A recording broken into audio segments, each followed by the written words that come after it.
Holodeck 3 program is reinstated. Open sesame! Commander Klingon vessel. We are energizing transporter beam. Now. One, engage!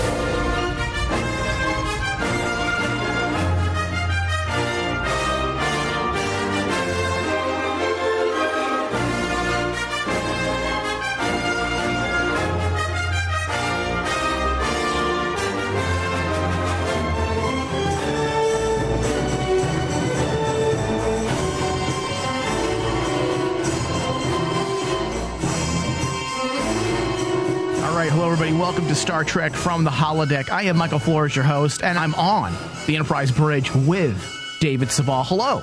Hello. Ready to punch it. Yeah. Are you my first officer or are you the security officer? No, I'm not security. How about, can you be my counselor? Counselor, yeah, but I'm not going to be, like sitting on you with that one piece on that Troy wears. You can't be my Deanna Troy? No, can't be. Can I tap your communicator? All right. So this is the Star Trek Discovery edition of our broadcast. As you may or may not know out there, listeners, we do have a paid version of our show, which is typically that's our regular show. It's actually paid. But we figured, hey, why not do a free version? And that would be just specifically for the Discovery version so that we can break down the episodes. Dude, it is such a good time to be a Star Trek fan. Oh, absolutely is. And leading up to the release of Discovery, David and I have decided to go ahead and do Star Trek Discovery themed news shows where we go over the latest topics, rumors, and then speculate about what we may or may not see in the new TV show, Star Trek Discovery. And we already had one episode. This is our second. And I think both you and I can agree that one of the biggest controversies surrounding Discovery, and I'm quite amazed, to be honest with you, is the Klingons. And we went into it really in depth last week, but it seems like even though we spent a good 45 minutes on Klingons, it didn't pacify a lot of the Star Trek listeners. Not to bash Star Trek fans, because I am a Star Trek fan. I never realized how disgruntled many of them are. Oh, absolutely, dude. I mean, this Discovery is shaping up to be a game changer. Yeah. Honestly, it's a game changer for Star Trek. Yeah, and I know that Star Trek fans have reason to be disgruntled. There has been a lot of unhappiness with installments from the movie installments and then the cancellation of Enterprise, and we've been pretty much holding our dicks and our balls in our hands for the past 12 years for another series, and we're finally getting it. And I think that the expectations are high, but at the same time, many of us, and I'm including myself in the mix of the rest of the fans who were complaining and trolling a lot, is that we don't want to get our hopes too high, I should say, because of the track record of late. And again, I'm not one of those people who dislike the movies. I felt like the Kelvin timeline movies, and I don't want to retread because we've already discussed this time and time again, but for the most part, I feel like those movies have done what they needed to do. They've done a decent job. Yeah, to help bring back Star Trek back to the mainstream. And if it wasn't for those movies, we would not be getting Star Trek Discovery. We would not be getting this new TV series that'll be airing on CBS Access just in the next couple weeks.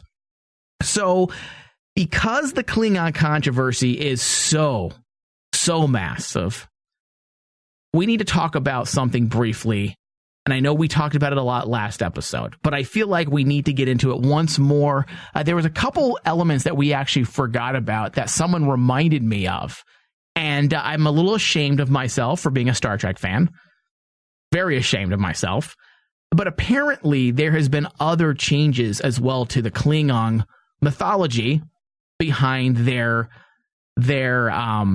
ridges, the Klingon ridges. Well, in your defense, this was covered in Star Trek Enterprise, right? Oh, I say that as a Star Trek fan. You get a pass because guess what? It's Star Trek Enterprise. You know what? And when one of the, I believe he was listening to the show. I believe his name was Drew. when he mentioned this to me, I'm like, I immediately remembered. I was like, you're right. It was covered in Enterprise as well, but you bring up a great point. It's on Enterprise, and unfortunately, Enterprise was very forgettable. And when I'm thinking of Star Trek, I always struggle to keep in mind that Enterprise actually existed as well. It was actually an installment of Star Trek. And unfortunately, that'll always be the case because it was the first and only Star Trek show to truly get canceled for real. Yeah. Now, here's the thing. I went back and I watched the 2-part episode they were talking about on Star Trek Enterprise. Well, first bring it up. What is this new Klingon element that was actually discovered or discussed and brought about in Enterprise? It was called the Klingon augmented virus. Right. And it's the explanation why we, in the original Star Trek series, why we had smooth head Klingons, but in actuality, the Klingons actually had, what are they called? The forehead ridges. Right. And basically, this 2-parter was to explain what was going on in the Klingon Empire and why that happened. Right. And I do like the connection to it. It has to do with the whole messing with the genes, the augments. It says, according to the wiki here, in 2154, Klingon scientists working under the direction of Antak recovered several augment embryos from a hijacked bird of prey destroyed in orbit during the augment crisis, fearing that humans could overwhelm the Empire if they moved to staffing their ships with augments. A project was set up to attempt to create their own augments to counter the perceived threat. The Klingon augment virus was a modified form of the Lavodian flu that threatened to wipe out the Klingon race in the mid-22nd century. It was inadvertently created by Klingon researchers who were attempting to bioengineer enhanced warriors using DNA from genetically modified human embryos left over from Earth's eugenic wars, which I do like that connection because Enterprise played with that quite a few times throughout their 4-year run on television. It was one bright spot in Enterprise, but unfortunately, those episodes came too late. Right, I agree. They came too late. Eugenics War was a great story because you touched on Khan or foreshadowed Data's father. Yeah, I think it was his father or his grandfather. The creator. Yeah, the creator. Soon. Yeah. Yep. And then you had all these great elements, but I'm sorry, it's Star Trek Enterprise. It came too late. Right. So in my defense, it's Star Trek Enterprise. Is that what you're saying, David? Yeah. When I first saw that, I'm like going, I read the stuff that everyone was posting to us. I'm like going, Star Trek Enterprise. That is probably the best excuse because out of all the Star Trek series, I'm sorry, it's the weakest. Right. Okay. It is the weakest. But, okay. Besides that, I'm hoping it is Star Trek canon, has been solidified permanently. It has not been retconned. And honestly, I'm hoping they don't try to do some type of soft retcon on this. I don't think so. This is a time period that's actually relatively close to Star Trek Discovery's time. Yeah. We already know that Star Trek Discovery is taking place 10 years before, roughly 10 years before the 5-year mission of Captain Kirk and the Starship Enterprise and his crew. Okay. Which means this is also within 2 decades at the most away from Enterprise as well. So this is right around that same time period. And also, they introduced because Dave, they introduced this new element to canon to help justify and fix, just like Deep Space Nine tried to fix it, and then now Enterprise tried to fix the entire massive continuity era of the Klingons. I think whatever Star Trek Discovery attempts to do, as we know, based on our discussions last week, they alluded to the fact that they're going to use science and evolution to explain the difference the difference to these new Klingons that we see in the trailers of Enterprise. Now, that's fine. They can use science and evolution, but I think we can all agree, Dave, that that ship has already sailed. They have to make sure that it works in tandem with what Enterprise has already set up. And I think it will, because people have to understand that what happened in Enterprise happens in 2154, right? And then we're talking about, like a evolution that goes on till 2293, and that's a huge gap of time for that evolution to happen. So Discovery, I think Discovery's fine where it is, because like you can explain that basically the Klingons are still going through these changes, these evolutions. I don't care how they do it. Yeah. I really don't care how they do it. As long as it's done and they don't try to retcon or ignore something that was done. That has been a blight on Star Trek.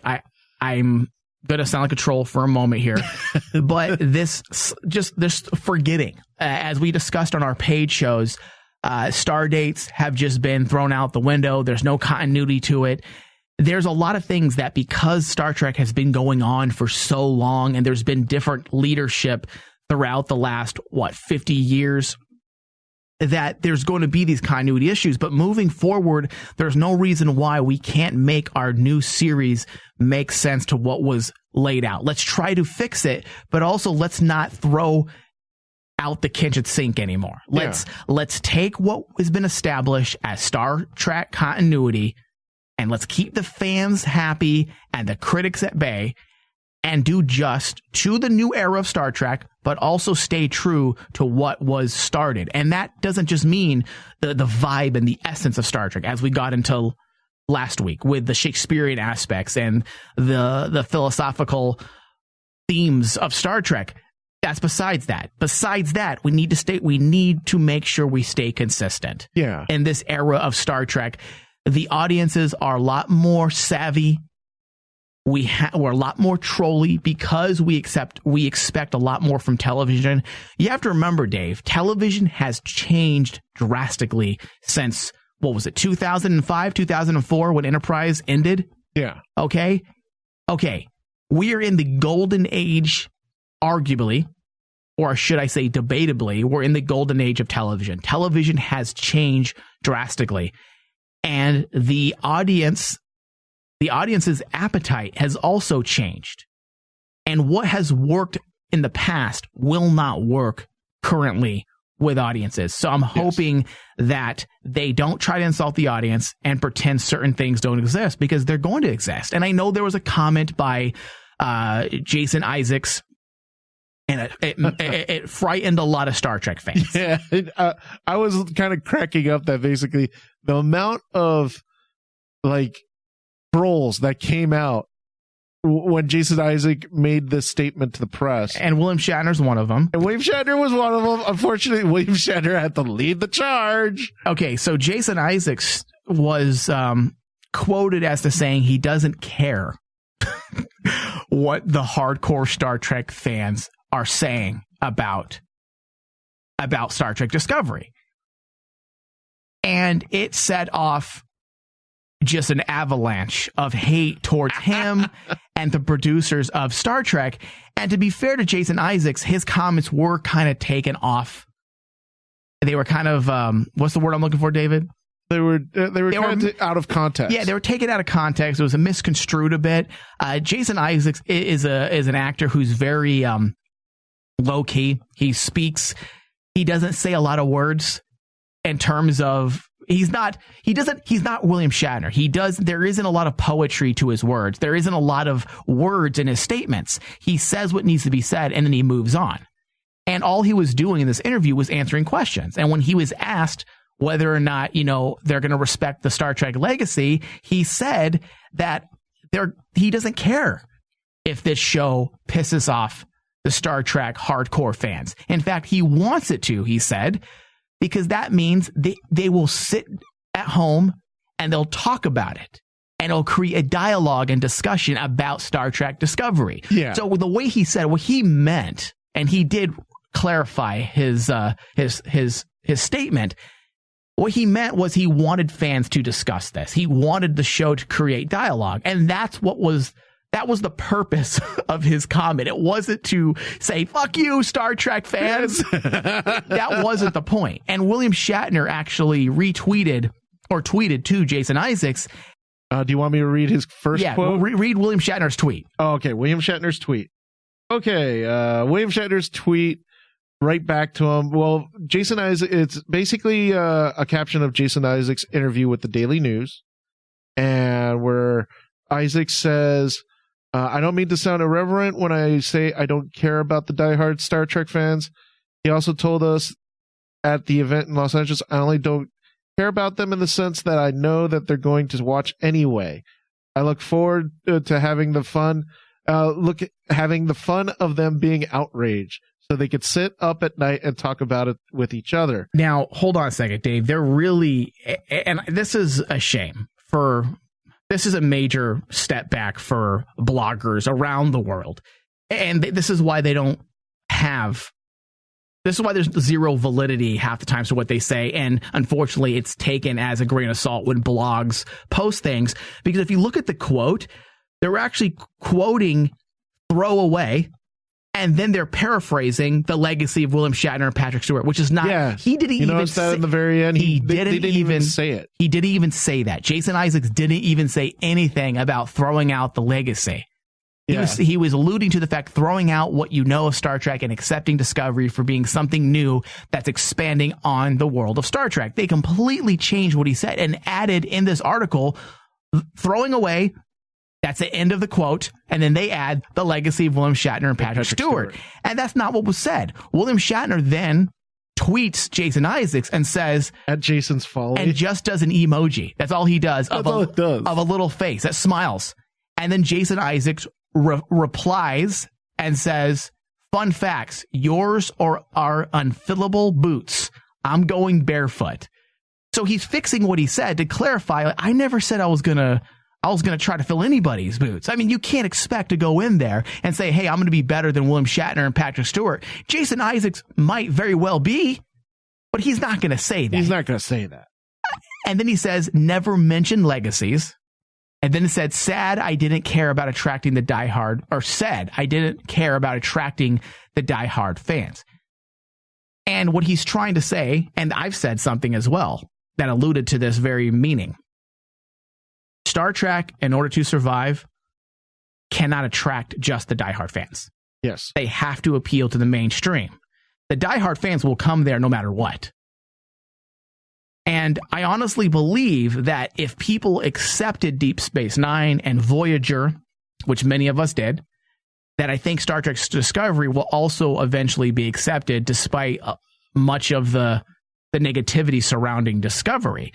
I think we need to look at this, David, much like we looked at Deep Space Nine. Yeah. A lot of people are pointing to Star Trek Discovery trying to change a lot of things that represent Star Trek, which leads to the next bit of news. And that's the fact that there's a new trailer that was released just last week that had a little symbol on the far left corner of the screen, David. And that was something that caught me by surprise, a little giddy, and a little scared. And that was the TVMA rating on the corner screen, on the corner of the screen of the latest trailer for CBS All Access. Now, I think most people know what TVMA means. TV mature. It's equivalent to a rated R rating. And yes, that is quite revealing about Star Trek Discovery and a little scary. You're talking that basically we're going to see Star Trek stories on par with, say, Game of Thrones. Well, perhaps. I think if they go that route, I think they would be ruining Star Trek, in my honest opinion. If they go too far, you think? If they go too far. And I know I've already had this debate with various people across the internets, and the way I look at it is this. As long as they aren't... Well, first off, let me just say what the producers have said from the very beginning, when Star Trek Discovery was first announced and Brian Fuller was taken over, which, by the way, Brian Fuller is a mature guy, meaning all his shows are highly mature rating. Ever since he left the writing room of Deep Space Nine years ago and Voyager, he's moved on to tell very mature, realistic, gritty stories. American Gods, Hannibal, There was one other as well. That's I want to say 6 Feet Under, I believe was the other one. Now, long ago, back when this story concept first came out and was released, that Star Trek Discovery would be the new Star Trek TV series, the producers all said that this is going to be much grittier than any other Star Trek series we've ever seen in the past. And at first, it kind of scared me, much like the TVMA rating. But I started thinking about this, and again, remembering, David, that television has changed drastically, and what people want to see has changed drastically from the years of 2004, 2006 until 2017. It's changed tremendously. The TV is a completely different beast. There is no longer one-shot episodes for the most part. Almost every television show has now gravitated to the serialized storytelling. That's the future of TV. That's the future of entertainment. We see it in our movies now with cohesive, connected universe, a la the Marvel universe, a la the Star Wars universe. They're cohesive stories. Each movie tells one chapter of a larger story. That's serialized storytelling. That's a page taken from television. These movies now are basically one episode of a TV show. Of a TV show, yeah. So that's what the palette dictates. The audience's palette dictates that type of entertainment. And with serialized television comes also something that people are gravitating towards, and that's more mature content. And when I say mature content, David, I'm not talking, over the top sex and violence. I'm talking just more realistic stories steeped in reality, things that we can really relate to. Yes. And that's what the producers of Star Trek Discovery are hoping to do. And if they use it in that way, I think the TVMA is a great decision. Now, if they're using it just to be exploitive, just to show excess violence and sex, then I think that's silly. I'll be disappointed. That's just exploitation right there. I agree with you. I'd be very disappointed, and I would probably just quit watching the show if that's all it was. Now, if they're utilizing modern technology, which anybody who listens to our shows always is used to hearing me say that if with all these new eras and outlets to watch, the new era of television we're in has given us all types of new outlets of how we watch and consume television. We have our mobile devices. We have Netflix. We have Hulu. We have Amazon. Everybody's watching things differently. And not a lot of TV shows are truly utilizing that medium differently. They're still treating it like it's television.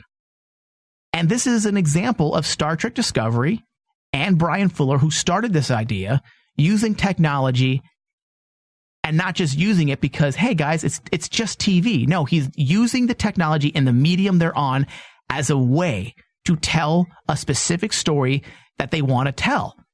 They're using technology and CBS All Access and the fact that they're not on network television to get away with a little bit more mature themes, things that would usually be frowned upon by the network execs that would normally air the show on CBS. Yes.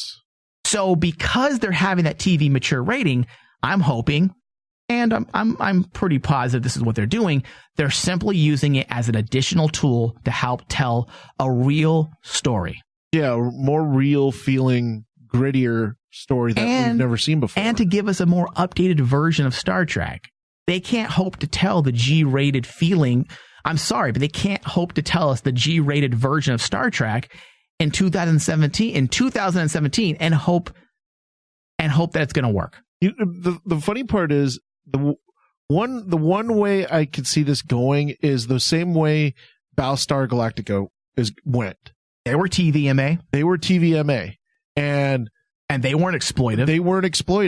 That for me is kind of like what I would like to see Star Trek kind of do, is kind of go that route. I agree with you 100%. I didn't even think about that, but that is an absolutely perfect example of utilizing the TVMA in a way that's not exploitive with over the top, The Walking Dead, ridiculous violence. That's nonsense. Yeah, that's nonsense.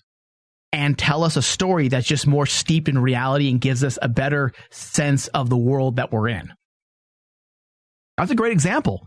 Because I see it firsthand when I see the trailer and I see them taking concepts of the original Star Trek, which honestly, you know, is a little over the top, silly. I mean, we're talking about Harry Mudd, you know, hey, simmer down now. That character. But when you see him in the trailer, it's almost like they're taking a Battlestar Galactica element to it by doing the same thing with Baltar.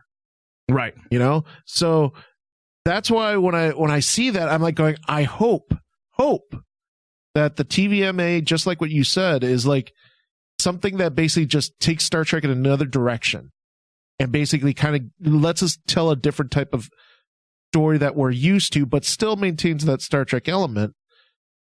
Instead of Michael, what I would say is Michael Baying it. Yeah. Just throwing explosions, throwing sex. We don't want any Michael Baying, please. Yeah. Give us a hot woman in a bodysuit like 7 of 9 and T'Pol, which is the greatest of them all.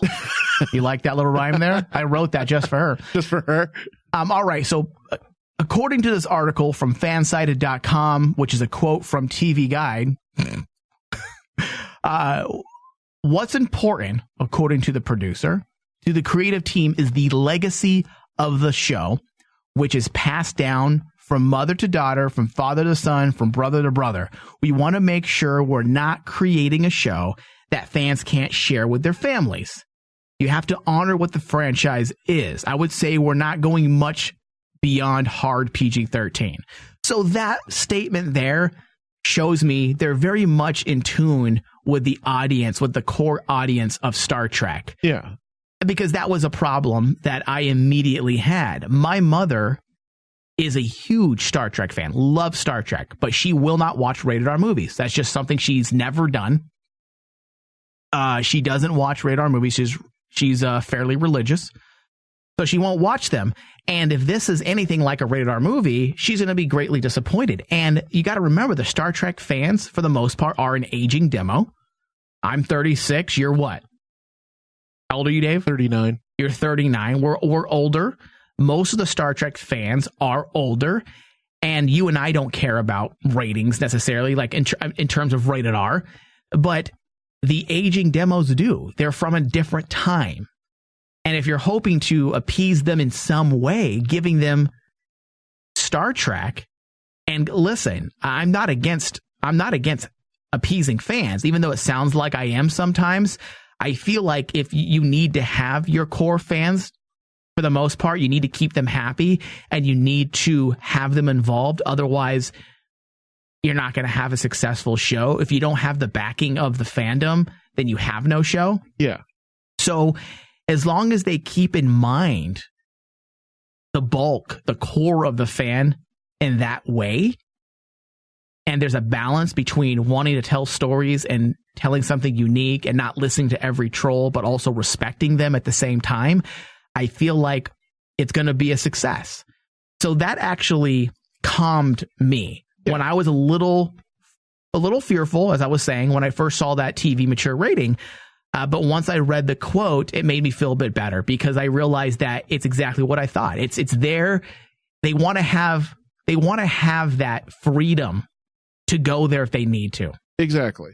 And honestly, we said this, I think, in the past Star Trek episode. Star Trek, honestly, lately has been missing that Gene Roddenberry feel. Going TVMA the way they might, is how we might actually get that feeling again. Yeah. Because, let's face it, that's how Roddenberry wrote. He basically would touch on things that people were not comfortable talking about. And just like what Jason Isaac says, they want fans to be talking about this. They want it to be talked about. They want fans to be sitting at night, talking to each other, and opening dialogue. When I hear that, I'm like going, that's what Gene Roddenberry always wanted. Yeah. Now, bringing up a topic of T'Pol and 7 of 9. Times have changed a lot.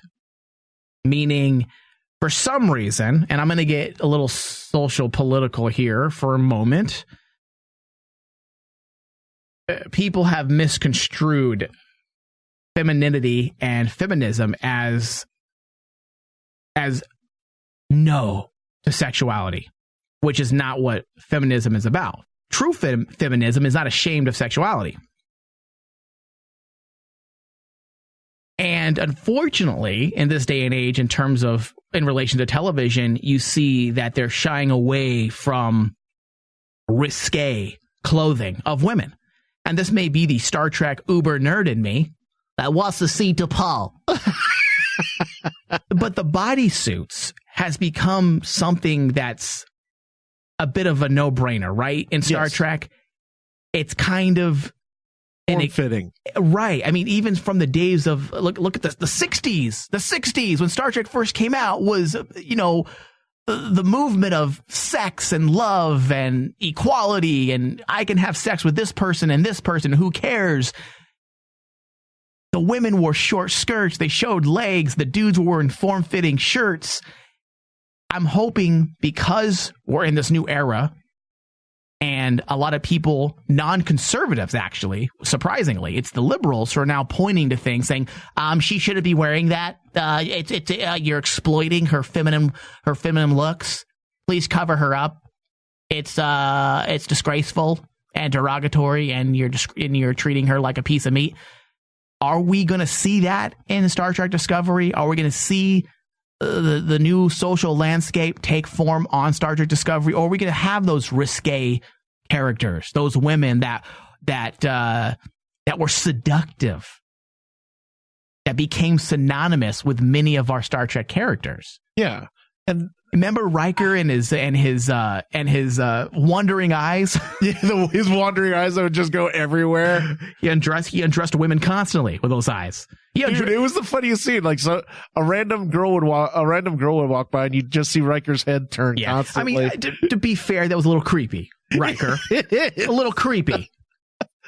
But it was also, at the time, that's what Riker was. He was like, they were trying to do the whole William Shatner thing. Yeah, the Captain Kirk thing with him. And I think it worked for the time. And I'm not saying I want that. I don't want, men or women being treated like pieces of meat. But at the same time, like, isn't that kind of a part of Star Trek? Like the sexuality of it, the sexual tension, and the interactions of certain characters. If you remember Enterprise had so much sexual tension. Next Generation had a lot of sexual tension between Deanna Troi and Riker, Dax and Julian Bashir, and then Dax and Worf, Kira and Odo. Sexuality was a big part of Star Trek. Oh yeah, absolutely. So I'm hoping that we don't, because I know we're getting a gay character in Star Trek. I'm hoping that we're not getting a gay character just because the social landscape of the time dictates you need to have a woman lead and you need to have a gay character in order to be considered a show that stresses equality. I'm hoping they explore these issues and they don't refrain from exploring issues as well. And that is where I will say, I'll tell you, if they do that, if they make Star Trek politically correct for its time, I will stop watching. Yeah, I'll stop watching. That's when I stop watching, because that goes against everything Gene Roddenberry was. Gene Roddenberry was about going against the grain. Yeah, he wasn't afraid to express his 1960s mentality, which he was very much the liberal, as we always say in all of our shows. You can see it littered throughout all of his shows. He was a thinker. He was a man that always contemplated society. He was very philosophical. That's what made Star Trek so great, was the way he thought about Star Trek. The way his brain worked is what made Star Trek work so well. And Star Trek has always been used, much like television and art in general, has always been used to push progressive thought, progressive ideas, and Star Trek's always been at the forefront of pushing those ideals. So, and I'm cool with that. I love it. I think it's fantastic. It's the very fabric and core of Star Trek in so many ways, in terms of the narrative foundation of much of its story arcs. So that has to remain, but I'm hoping they don't shy away from the sexuality because they're afraid it's going to look like they're objectifying a female. Yeah, exactly. And does that make sense? No, it makes complete sense, because like we're in a very strange point, and not to sound too philosophical about the social landscape nowadays, but we're at a point now where basically everything's been flipped. A lot of people say everything's been flipped to the other side of the coin. And political correctness is now, while political correctness back then was what people strived for. And it needed to be done. And I agree. There needed to be some change. Now political correctness has been flipped where it's kind of like it's almost its own worst enemy. Yeah. You know, where you have to have a female character. Right. It's become less of, hey, keep this in mind. We need these types of things you have to have these things. Otherwise you're crucified by certain members of your audience, which for the most part is a very small portion of your audience. But because they have the louder voice, they tend to win. And that's why it's, for me, I'm interested to see what Discovery does, because I don't want them to shy away from anything. I don't want them to shy from anything. That's my point. Don't shy away from anything. If your story dictates it, then go there. Don't be afraid of your audience. As long as you stay true to the heart of Star Trek, that is what matters. And that's all I really have to say in terms of Star Trek Discovery. Despite all of our debates and all of our discussions about Klingon ridges and continuity, when it comes down to it, it's one thing for me, Dave, and I think you can probably say the exact same thing and agree. Respect the core of Star Trek. That is it. And I think if you keep that on the forefront of your mind, you're going to come out with something special. Yes. And if you don't, people will tune out and your show will be canceled. Yeah, I completely agree, because you got to for any fans listening to us right now, I want you guys to look at you talking to the listeners. I'm breaking the fourth wall and telling you guys, Star Trek is this your cue? Is this your cue moment? Pretty much, but Star Trek is more than William Shatner, Jean-Luc Picard. Star Trek is about Gene Roddenberry's writing. Yeah. It's his storytelling. Yep. It's Gene Roddenberry's Star Trek. Gene Roddenberry's our god. Yeah, well, yeah. I hate to say it, but yeah. But like, it's more than just having Kirk and Spock making appearances. It's more than that. That Star Trek is bigger than that. Much bigger. Much bigger. And when you said Kirk and Spock making appearances, the perfect segue, David. The perfect segue to potential Star Trek The Next Generation cast cameos. Now, I'm going to tell you right now, I don't want them. I don't want cameos. There's no character. No character should be. I don't want the only character that could possibly work without feeling contrived, although I don't think the show needs it, would be Brent Spiner. You think? He could show up as, maybe not Data, but he could, just like Soong showed up in Enterprise, they could find some way to make it work. I'm not saying they should. I'm just saying I know there's a lot of speculation. There's a lot of fans really advocating to get cameos. And this isn't fan fiction. If you want those cameos, write it and post it on Tumblr. Yeah, write it and post it up for yourself. And if Star Trek Discovery hopes to stand on its own 2 feet, you need to proceed without the cameos. Stay true to Star Trek and the story, meaning I don't mind connections. In fact, I want them. I want mentions of Captain Archer. I want mentions of the Enterprise, which is out there. Yeah. I want mentions of the Narada that obviously happened. I want connections to our universe.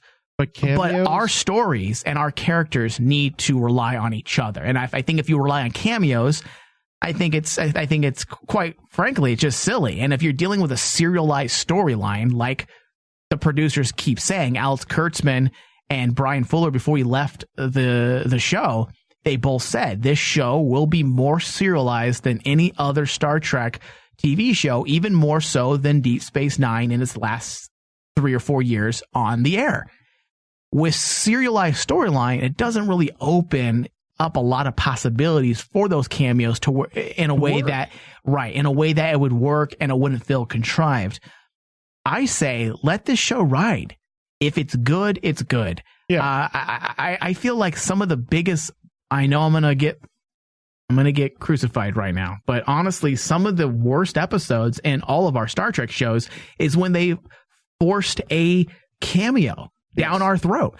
The only cameo that I really liked in Deep Space Nine was the pilot episode, was Picard. I felt like Picard being introduced in that pilot was a great way to introduce Captain Sisko and his problems, connecting his emotional issues that makes Sisko who he is as a character and connecting it to Wolf 359 by way of Locutus of Borg and Picard was genius. That's a great way to start a show up, to also sell tickets, because that was why Picard was there. That's why Patrick Stewart was cast in the pilot, to sell those tickets. All those elements I felt worked to really create a cameo or a guest spot that made a lot of sense to the story and where we were at.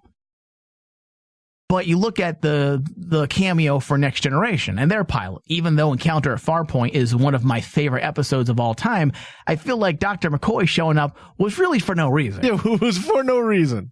It was solely for fans could clap and say, hey, that's DeForest Kelly. And that was it. And it's kind of like stuff like that. It's like, why did we have to see that? It didn't affect the story much. Yeah, I don't feel like we need those cameos.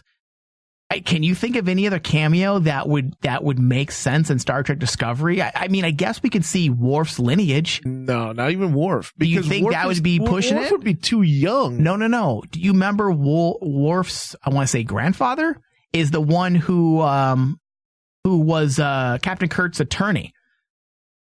Oh yeah, during his trial on when they killed the Klingons allegedly. Yeah, when he got arrested and started in an undiscovered country.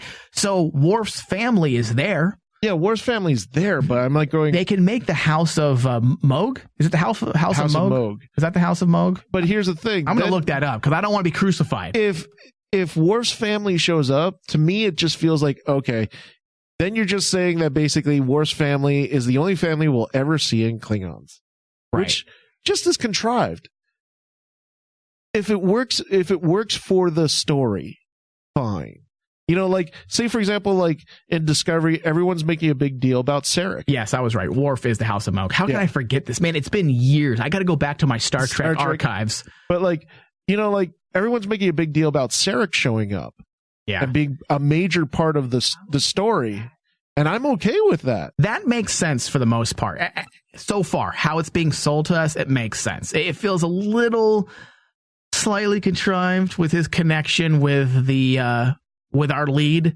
Yeah. And how she's, was raised by him. At least that's what we're being led to believe. It raised an eyebrow because it means that basically Spock had siblings. There's some questions there, for sure. However, I have to have faith in Alex Kurtzman and Brian Fuller. Yeah, Brian Fuller. I have faith in them. Like, they're fairly damn good writers and producers of television. So because I know their track record, I have to believe that they did it carefully. Yeah, but like with the Next Generation, there is no character I could see in Discovery showing up at Discovery. Picard would be too young, and it would make no sense. Why is he here? Yeah. What if Q shows up and teleports Picard to the past, and he's now on Discovery? That would work, right, David? Right. That's some clear fan fiction. Yeah, I'm going to post that on Tumblr. This is a great idea. I think they should do this. I think Dr. Soong should show up, and then Q shows up, brings back Picard, and then voila, and then they can meet Worf in the House of Moog. I think we need an origin story for Data. I would like to see Data created in Star Trek Discovery. And it's like, no. That's terrible. That's terrible. That's the worst. That's all right, fan fiction. David, we got to wrap this show. We're going round and round. I want to thank everybody for listening to Star Trek from the Holodeck, the Discovery Edition. If you like our discussions and you want to hear more of our shows where we really go in depth and really break things down, head over to patreon.com/RainmanDigital, subscribe to the $5 tier, and then you will gain access to all of our Star Trek discussions. We've done about, 10 of them roughly now? And we've broken down topics on the Mirror Universe. We've started a discussion on Q that's ongoing. There's a lot. Borg. We talk about the Borg. So a lot of great discussions, a lot of good reviews we're getting from our listeners as well in relation to our breakdowns and discussions on those topics. So check them out. Patreon.com/RainmanDigital. And thank you, David, for being here today. Thank you. May we live long and prosper. I couldn't help but notice your pain. My pain? It runs deep. Share it with me. End simulation.